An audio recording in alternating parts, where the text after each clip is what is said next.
말씀의 제목을 타협이 아니라 주도적으로 살아야 합니다. 타협이 아니라 주도적으로 살아야 합니다라는 제목으로 우리 함께 말씀 나누기 원합니다. 여러분, 금붕어라고 하는 것은 물이 깨끗한 곳에서만 살 수 있는 물고기입니다. 더러운 물 속에서는 금붕어가 살아남을 수가 없습니다. 근데 만약에 어느 날 한 금붕어가 깨끗한 그 물이 있는 어항이 싫어졌습니다. 너무 답답하다. 좀 넓은 물에서 놀고 싶다. 그래서 찾은 곳이 청계천이라고 합니다. 요즘 많이 좋아졌다지만 과거에는 시궁창물 아니었습니까? 그런데도 넓으니까 좋다라고 하면서 이제 미꾸라지들하고 낄낄거리면서 이렇게 살았다고 한번 해보십시오. 그렇다고 그 금붕어가 하루아침에 미꾸라지가 되는 것은 아닙니다. 금붕어는 미꾸라지들 틈에서 힘겨운 어생이겠죠. 어생을 살아야 할 것입니다. 그가 얼마나 살 수 있을지 미꾸라지도 아니고 금붕어도 아닌 어정쩡한 어생을 살다가 금방 죽게 될 것입니다.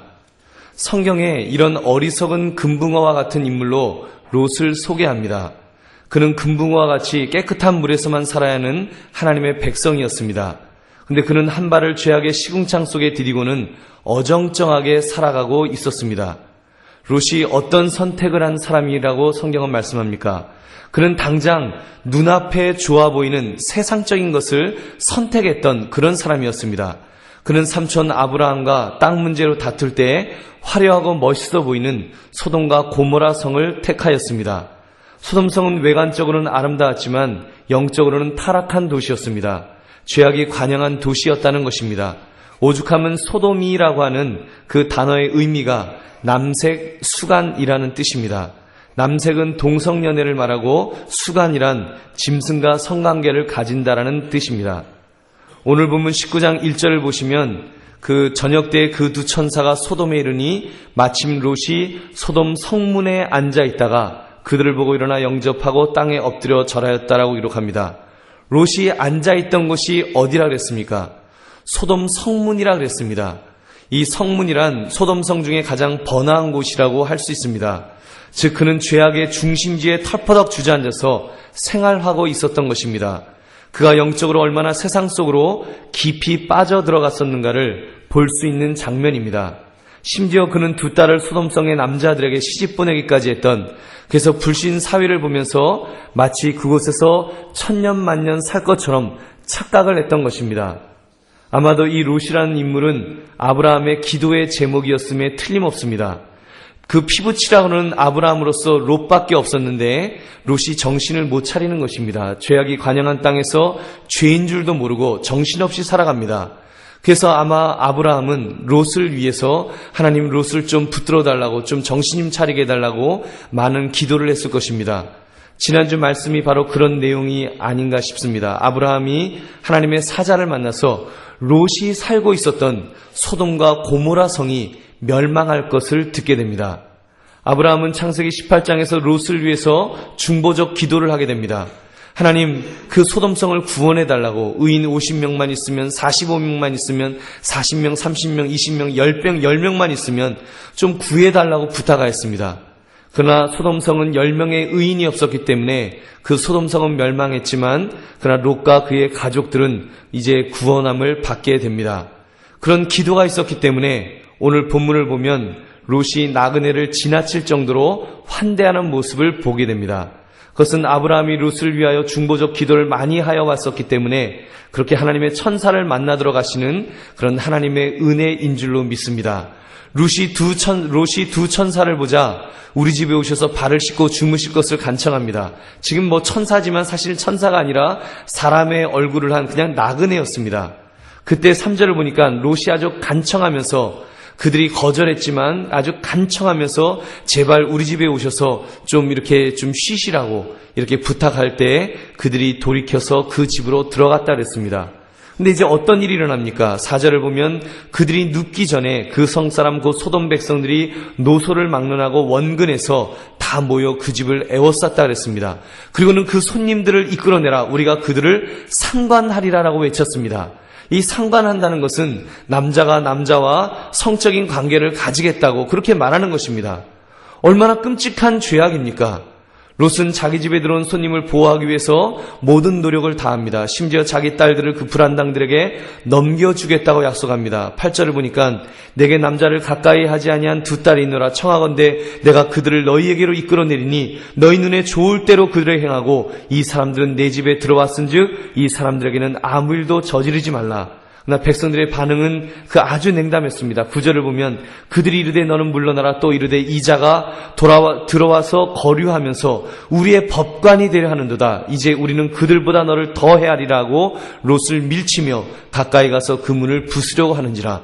이 급박한 순간에 오히려 천사들이 이제 롯을 구해주게 됩니다. 10절 11절에 그 사람들이 손을 내밀어 롯을 집으로 끌어들이고 문을 닫고 문 밖에 무리를 대손을 막론하고 그 눈을 어둡게 하니 그들이 문을 찾느라고 헤매었더라. 이때 천사들이 이적을 행한 것입니다. 그래서 그들의 눈이 어두워졌습니다. 볼 수가 없었습니다. 그래서 문도 찾지 못하고 더듬더듬거리면서 그래서 롯과 일행들을 감히 해코지를 하지 못하는 그렇게 그 문제가 해결됐다는 것입니다. 여러분, 근데 오늘 우리가 이 공경에 빠져 있는 이 롯을 통하여 무엇을 깨달을 수 있는지를 생각해 볼 수 있기를 바랍니다. 여러분, 첫 번째로 타협의 말로가 비참함을 우리는 알아야 될 것입니다. 우리가 세상과 타협하면 그 말로가 비참하다는 것입니다. 오늘 본문의 불쌍한 롯을 보십시오. 그는 소돔성에 좋아서 소돔성에서 사는 사람이었습니다. 그곳에 살다가 시날 왕과 에날람 왕의 군대에 포로로 끌려간 적도 있었습니다. 포로로 끌려가서 자칫 아브라함이 구해주지 않았으면 결국 포로로 죽거나 노예로 팔려갈 운명이었습니다. 그런데도 겨우 구원함 받아갖고 와서는 또 자기 발로 다시 소돔성으로 기어 들어가는 이 롯을 보시기 바랍니다. 소돔성을 너무너무 사랑했던 사람, 세상을 사랑하는 사람의 전형적인 모습입니다. 소돔성의 화려하고 자유롭고 사치스러운 것들이 좋았을 것입니다. 아니면 자기의 아내나 자기의 딸들이 그 화려한 소돔성이 너무 좋다고 하니까 이 남편은 헬렐레에서 나도 좋아 그러면서 쫓아갔는지도 모르겠습니다. 그러나 그는 소돔성에 살았지만 소돔 사람들처럼 행동할 수는 없었습니다. 그는 동성애가 하나님 앞에 범죄임을 알았습니다. 왜냐하면 그는 금붕어였기 때문에, 그는 깨끗한 물에서 살아야 되는 그런 사람이었기 때문에 그는 그것이 죄악이라는 사실을 알았다는 것입니다. 그래서 오늘 본문 속에서 이 소돔 사람들이 롯의 손님들을 내어놓으라고 소리를 쳤습니다. 그들과 동성연애를 하겠다는 것입니다. 롯은 허락할 수 없었습니다. 그래서 롯이 내 딸들을 줄 테니까 이 손님들은 건드리지 말라고 부탁을 했던 것입니다. 이것을 단순하게 롯이 하나님의 천사들을 보호하기 위해서 희생적으로 행동했다라고 볼 수 있을까요? 여러분, 목적이 선하다고 과연 모든 수단이 정당화될 수 있겠습니까? 악을 피하기 위해서 또 다른 악을 사용하는 행위는 신앙인의 바른 모습이라고 할 수 없습니다. 그는 손님들을 보호하기 위해서 자기의 딸들을 강간하도록 허락하겠다는 것입니다. 있을 수 없는 일을 저지르는 롯을 보시기 바랍니다. 결국 타협으로 문제를 해결하러 갈 때 더 큰 어려움에 빠지는 것입니다. 그 결과가 어떻게 되었습니까? 롯 자신도 수습할 수 없는, 감당할 수 없는 최악의 상황으로 치닫게 됩니다. 그들이 말하기를 누가 너를 법관으로 세우느냐, 너부터 혼내주겠다면서 그들이 달려들었던 것입니다. 이때 천사들이 롯을 집 안으로 들이고 문을 잠갔습니다. 그리고 기적적인 능력으로 그들의 눈을 어둡게 했다고 했습니다. 그런 기적을 통해서 가까스레 그는 구원함을 받을 수 있었던 것입니다. 여러분, 그렇습니다. 믿음의 사람이 세상과 타협하려고 할 때 그 결과는 비참하다는 사실을 우리는 분명히 깨닫고 사시는 저와 여러분 되시기를 주님의 이름으로 축원합니다. 두 번째로, 타협이 아닌 주도적인 삶을 찾아 나가야 합니다. 저는 이 롯의 모습을 보면서 이런 아쉬움을 가져봅니다. 두 가지 한번 가능성을 생각해 봤습니다. 첫째는 롯이 영안이 뜨였더라면 얼마나 좋았을까라는 아쉬움입니다. 만약 롯이 자기가 모신 그 손님들이 하나님의 천사라는 사실을 알았다면 그가 영의 눈이 밝아서 그가 아주 분명하게 볼 수 있어서 지금 있는 분이 하나님의 천사들이다, 이걸 알았더라면 그는 그렇게 행동하지 않았을 것입니다. 오히려 이 위기 앞에서 그 하나님의 천사를 향해서 가서 제발 좀 구해달라고, 좀 우리를 구해달라고 하면서 그가 그렇게 기도했을 것입니다. 기도로서 해결하려 했을 것이라는 것입니다. 근데 그는 영안의 눈이 어두웠기 때문에 오히려 자기를 보호해 줄 수 있는 하나님의 천사를 자기가 보호해야 될 어떤 나그네로 그렇게만 보았던 것입니다. 또 한 가지는 믿음의 사람으로서 담대함을 보이는 것입니다. 롯이 악을 피하기 위해서 또 다른 죄악을 사용하려고 했을 때 그는 소돔 사람들로부터 무시를 당했다 그랬습니다. 우리 내 딸들을 가져라 그랬더니 그들이 무시하고 오히려 죽이려고 달려들었다 그랬습니다. 만약 롯이 그 순간 더 담대했다면 어떠했을까요? 손님들을 내어놓으라고 몰려온 사람들에게 롯이 호통을 쳤더라면 어떻게 됐을까요?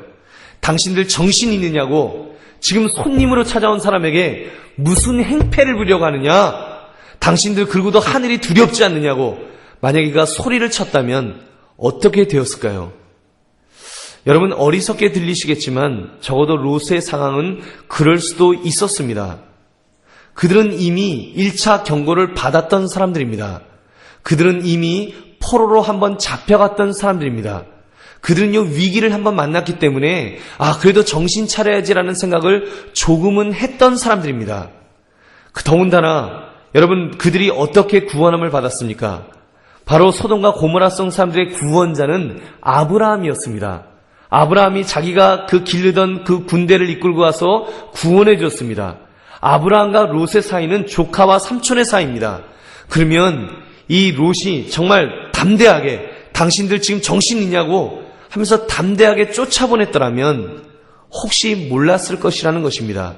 근데 그는 그렇게 담대하지 못했습니다. 오히려 타협하기를 원했고 눈치 보기만을 원했던 것입니다. 여러분, 믿음의 사람이란 무릎 꿇고 살기보다는 서서 죽기 원하는 사람인 줄로 믿습니다.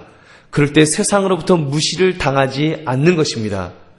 여러분, 그런데 이렇게 주도적인 삶을 살지 못할 때 이렇게 비참한 모습이 될 수 있다는 것을 우리는 깨달을 수 있기를 바랍니다. 세 번째로, 그렇다면 저와 여러분은 이 말씀을 붙들고 어떻게 살아야겠습니까? 사랑하는 성도님들, 저와 여러분이 살고 있는 곳이 어디입니까? 어떤 면에서 우리가 선택한 롯처럼 소돔과 고모라를 택할까 아니면 다른 땅을 택할까가 아니라 우리는 이미 선택의 여지도 없이 어쩌면 소돔성과 같은 그런 죄악이 관영한 곳에서 살고 있는 사람들이 아니냐는 것입니다. 여러분, 이미 우리는 그런 땅에서 살고 있지 않습니까? 우리 사회는 동성애가 그렇게 보편화되어 있지는 않습니다. 그러나 연예계 쪽은 이미 상당히 자리를 잡고 있습니다. 하리스와 같은 성전환 수술 받은 사람이 있고, 요즘 영화들을 보면 한국 영화도 동성애를 소재로 한 영화들이 점점 많아지고 있습니다. 그리고 개그 콘서트 같은 데 보면 왜 개그맨들이 끝에 가갖고는 꼭 왜 남자끼리 뽀뽀하는 걸로 끝나는지 도대체 이해가 안 갑니다. 그게 뭐가 웃기는지 하나도 웃기지 않은데, 제가 볼 때는 디스커스팅하다 그러죠. 아주 징그럽고 구역질 나는데, 남자가 남자끼리 뽀뽀 쪽 하고 뻥뻥뻥 이러고 있고 그런 좀 이상한 것 가지고, 저질스러운 것 가지고 이렇게 개그를 하는지 참 안타깝습니다. 여러분, 그렇게 하는 데는 사단의 전략이 있습니다. 그래서 점점 사람들로 하여금 남자와 남자가, 여자와 여자가 이렇게 관심을 가질 수 있도록 계속 이끌어주는 사탄의 전략이라고 생각합니다. 여러분, 지난 대선 때 각 후보들의 동성연애에 대한 입장을 여러분 보셨습니까? 동성연애에 대해서 각 후보들의 입장이 이렇게 밝혀졌습니다. 물론 보수파인 이회창 씨와 이명박 대통령은 남녀의 결합만이 정상이라며 반대 입장을 밝혔습니다. 근데 정동영 후보는 모르겠다라고 이렇게 중간 입장을 택했습니다. 문국현 후보는 사회적으로 끌어안아야 한다면서 동성애 차별 금지법에 찬성을 했습니다. 동성애 차별 금지법, 거기에 찬성했고요. 권영길 후보는 동반자 등록법, 즉 동성결혼법을 만들어야 한다고 정책을 제시하기까지 했습니다. 여러분, 만약에 그런 사람이 대통령이 됐으면은 여러분, 그 사람 그거부터 하려고 아마 달려들었을 것입니다. 그냥 남자와 남자끼리, 여자와 여자끼리 혼인신고하도록 하자, 그렇게 했을지도 모릅니다. 여러분, 이것은 죄악입니다. 아직은 우리 사회가 보수적이고 그래도 하나님의 은혜로 동성애를 막고 있습니다. 나 언제 어느 때 악한 자들에 의해서 무너질지 모른다는 것입니다. 사랑하는 성님들, 누가 무엇이라고 해도 동성애는 성경에 분명하게 죄라고 지적하고 있습니다. 개인적으로 그들을 만나보면 참 좋은 사람일 수 있습니다. 만나보면요, 동성애 빼고는 정말 괜찮은 사람입니다. 아주 사회적으로도 아주 건전하게 그리고 건강하게 살아가는 그런 사람일 수 있습니다. 법 없어도 살 수 있는 착한 사람일 수 있습니다. 그러나 다 괜찮은 사람이기 때문에 동성애가 정당화될 수는 없습니다. 진리는 진리입니다. 비진리를 만약에 그 어떤 좋은 용기 속에 넣어서 포장했다고 하더라도 그것이 진리로 변할 수는 없습니다. 동성애는 하나님께서 금하시는 법입니다. 하나님께서 만드신 가정이라고 하는 생육하고 번성해야 될 가정을 파괴하는 이 사회의 근본을 흔들어버리는 그런 무서운 범죄인 줄 여러분 믿으시기 바랍니다. 레위기 20장 13절을 보면 누구든지 여인과 동침하든 남자와 동침하면 둘 다 가증한 일을 행함인즉 반드시 죽일지니 자기의 피가 자기에게로 돌아가리라. 로마서 1장 24절부터 보면 그러므로 하나님께서 그들을 마음의 정욕대로 더러움에 내버려 두사 그들의 몸을 서로 욕되게 하게 하셨으니 하나님께서 그들을 부끄러운 욕심에 내버려 두셨으니 곧 그들의 여자들도 순리대로 쓸 것을 바꾸어 영리로 쓰며 그와 같이 남자들도 순리대로 여자 쓰기를 버리고 서로 향하여 음욕이 부릴 듯하며 남자가 남자와 더불어 부끄러운 일을 행하여 그들의 그릇됨에 상당한 보응을 그들 자신이 받았느니라. 여러분 믿으십니까? 우리가 이것이요 동성애가 죄라는 것을 분명히 우리는 못 받고 나가야 됩니다. 여러분 그렇지 않으면요 이 사회가 언제 무너질지 모릅니다. 여러분 지금 사회는 계속해서 그런 것들을 가르칩니다. 동성애도 있을 수 있다. 태어날 때부터 그런 사람도 있다. 가능한 거야. 여러분 이것이 점점 이렇게 되면 우리 사회도 언제 무너질지 모릅니다. 그러나 여러분 동성애를 제가 이렇게 강력하게 말씀드리는 것은 반대하는 것은 그것이 죄이기 때문입니다. 근데 여러분 한 가지 오해는 하지 마십시오. 동성애가 하나님 앞에서 죄라고 반대한다는 것이 동성애자를 미워한다는 말은 아닙니다.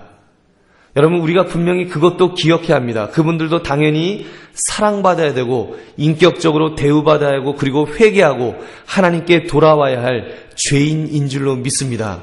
천하보다 더 귀한 하나님께 돌아와야 될 영혼인 줄로 믿습니다. 그분들도 전도해야 됩니다. 그리고 그분들도 교회에 와서 주님 앞에 나와서 자기의 죄를 고백하고 동성애의 죄를 고백하고 그리고 돌아서야 합니다. 여러분 그러면 하나님께서 그런 사람도 구원해 주십니다. 동성애를 하나님께서 죄로 규정하셨기 때문에 그 행위 자체는 죄임을 지적하는 것이 마땅하기 때문에 여러분 이렇게 말씀을 드리는 것입니다. 여러분 사실 우리가 살고 있는 세상은 꼭 동성애만이 문제가 아닙니다. 요즘 케이블 텔레비전, OCN, CGV 이런 데서 보면 여러분 지금 어떤 것들이 나오고 있습니까? 거의 포르노에 가까운 그런 영상물들을 제작함으로 문제가 되고 있지 않습니까? 아무하고나 섹스하는 장면이 안방극장에서 우리 자녀들이 볼 수 있는 그 채널에 그런 것들을 방영하기 시작했습니다. 여러분 언제 또다시 정말 이 세상을 떠들썩하게 했던 빨간 마우라 사건이 재현될지도 모릅니다. 빨간 마우라 사건이 뭡니까? 중학생들이 자기들이 그 성적인 그런 성행위 장면을 비디오에 담아서 인터넷에 퍼뜨린 사건.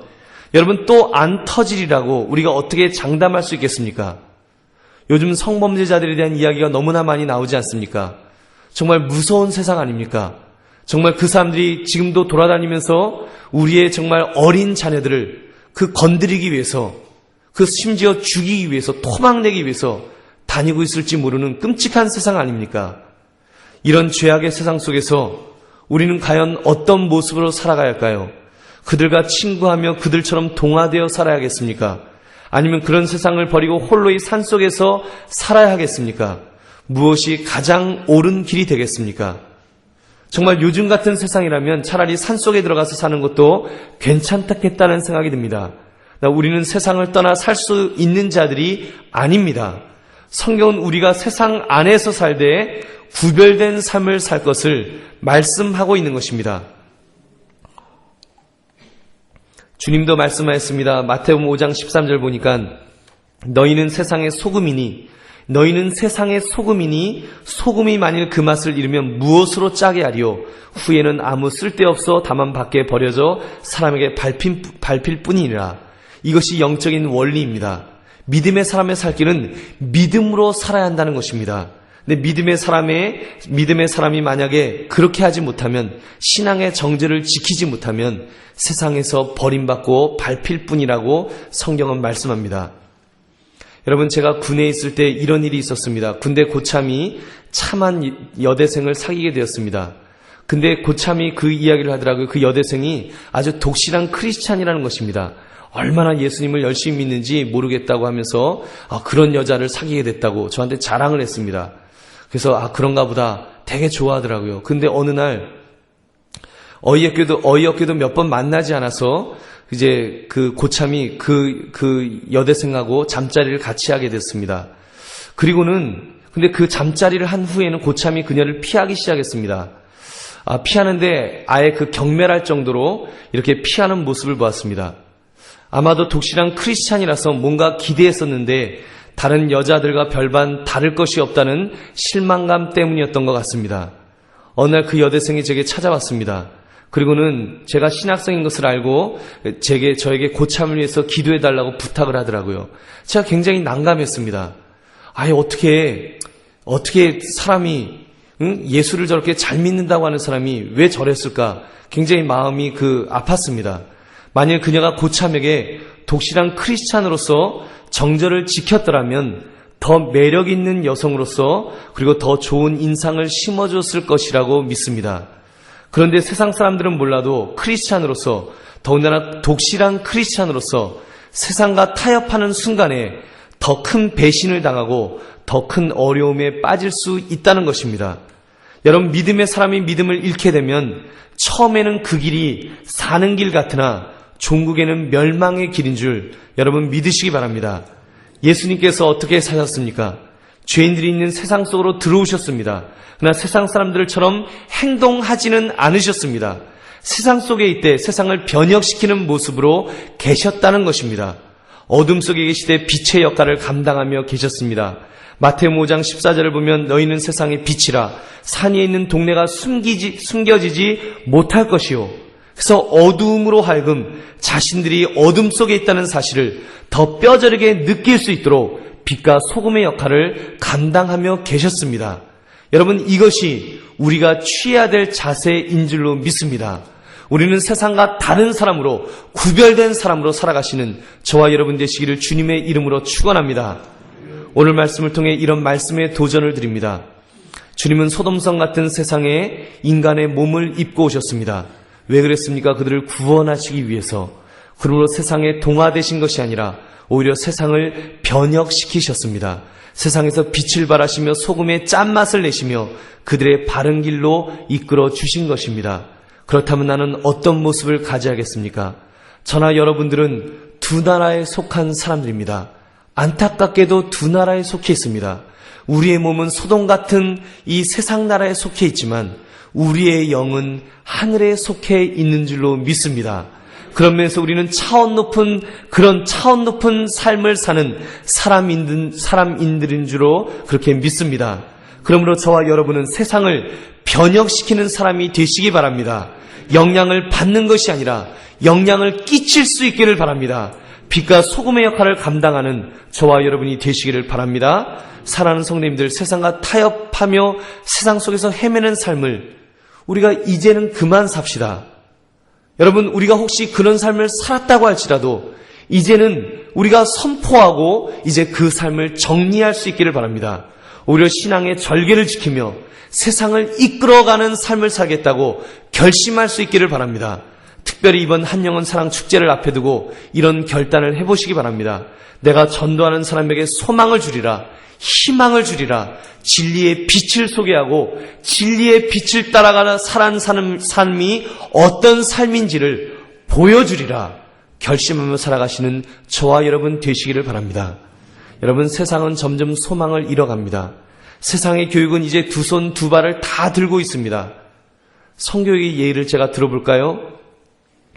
이미 세상은 성교육을 포기했습니다. 지금 성교육은 어떤 교육인지 아십니까? 교육이 잘 된다고 하는 미국 같은 데서도 이렇게 교육을 시킵니다. 섹스를 할 때는, 성교육이 그렇습니다. 섹스를 할 때는 콘돔을 사용하라는 것입니다. 그래야지 에이즈 걸리지 않고, 그래야지 성병 걸리지 않고, 그래야지 임신되지 않는다고 그렇게 가르치고, 그리고 콘돔을 나눠주는 그것을 성교육이라고 합니다. 몇 살짜리한테 합니까? 중학생에게, 초등학생에게, 고등학생에게 콘돔을 나눠주면서 콘돔 사용법을 가르쳐주는 것을 성교육이라고 합니다. 여러분, 그것이 성교육입니까? 그는 성교육을 포기한 것입니다. 여러분, 그래서 그런 문구가 있습니다. Safe sex is no sex. 섹스를 안 하는 것이 안전한 것이지, 무슨 콘돔 사용하는 것이 그것이 무슨 성교육이라고 가르칩니까? 여러분, 근데 세상은 이제 더 이상 교육할 수 있는 힘을 잃었기 때문에, 이제 정화할 수 있는 힘을 잃었기 때문에 그렇게 가르치는 것입니다. 이제 세상의 부모들도 자녀에게 무엇이라고 가르쳐야 할지 난감한 시대가 되었습니다. 무엇이라고 가르칠까? 그 무엇을, 그 진리를 가지고 있는 것은 이제 이 성경 말씀밖에 없는 줄로 믿습니다. 하나님 앞에서 이것이 의롭다, 이것이 불의하다고 판가름하시는 그 기준 앞에, 하나님의 기준 앞에서 우리는 옳고 그름을 분별해야 될 줄로 믿습니다. 우리는 그 진리를 가지고 있는 사람들입니다. 이 진리를 마지막 소유하고 있는 사람들이 바로 저와 여러분들인 줄로 믿습니다. 그렇기 때문에 우리가 그것을 가르치는 것입니다. 여러분, 그런 면에서 이 말씀에 대한 자부심을 가지고 우리가 살아갈 수 있기를 바랍니다. 우리가 가진 이 복음이, 우리에게 있는 이 성경 말씀이 얼마나 대단한 것인지 우리는 자부심을 가져야 됩니다. 세상 사람들은요, 결혼한 사람들도 애인 하나는 있어야 된다고 가르치지 않습니까? 그것이 마치 이제는 당연한 것인 양, 그것이 로맨스인 양 가르치는 세상 아닙니까?